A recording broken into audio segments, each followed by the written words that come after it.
আল্লাহুম্মা রযুকনি, হে আল্লাহ আমাকে রিজিক দাও, আল্লাহ আমাকে তৌফিক দান করুন।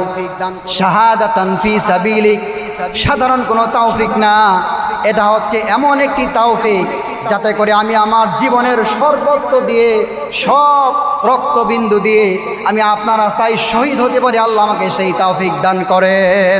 সুবহানাল্লাহ বলেন, সুবহানাল্লাহ বলেন। কি দোয়া দেখেন, আমি আপনি কি চাই? লাক্সারি লাইফ, হ্যাঁ, লাইফ স্টাইল হাই লেভেলের হোক, হাই সোসাইটি, হাই কোয়ালিটি, এই জাতীয় সব আমাদের চাওয়ার পাওয়া। আর হযরত ওমর কি চাইতেন?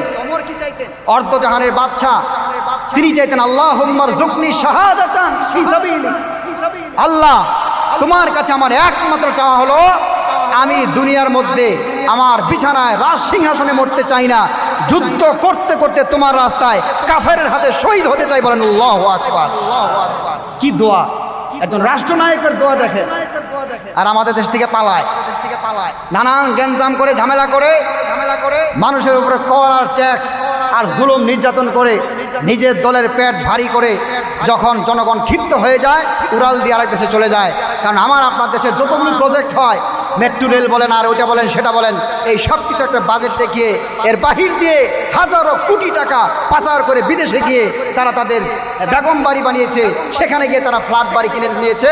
যখন বিপদের সম্মুখীন হয় তখন তাদের দাদা বাবুদের কোলে গিয়ে বসে চিল্লায় বলেন ঠিক কিনা।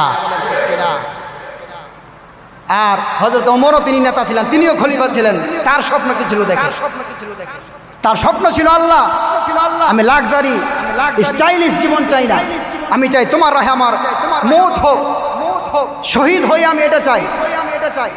এরপরে আরো বলছেন ওয়াজআল মাউতি ফি বালাদি রাসূলিক, আল্লাহ আমার মৃত্যুটা পৃথিবীর কোনো প্রান্তরে না করে তোমার নবীর শহরে আমার মৃত্যুটা তুমি মানিয়ে দিও। বলেন সুবহানাল্লাহ।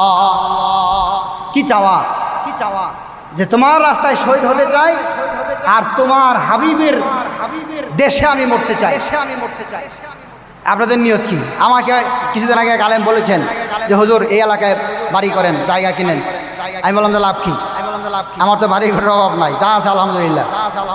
যদি আমার বাড়ি ঘর করতে হয় আপনারাও দোয়া করেন, আমিও আপনাদের জন্য দোয়া করি, আল্লাহ পাক যাতে করে মক্কা আর মদিনায় স্থায়ী বাসিন্দা হয়ে নবীর রওজার পাশে আমাদেরকে শোয়ার তৌফিক দেন। চিল্লা বলেন আমিন।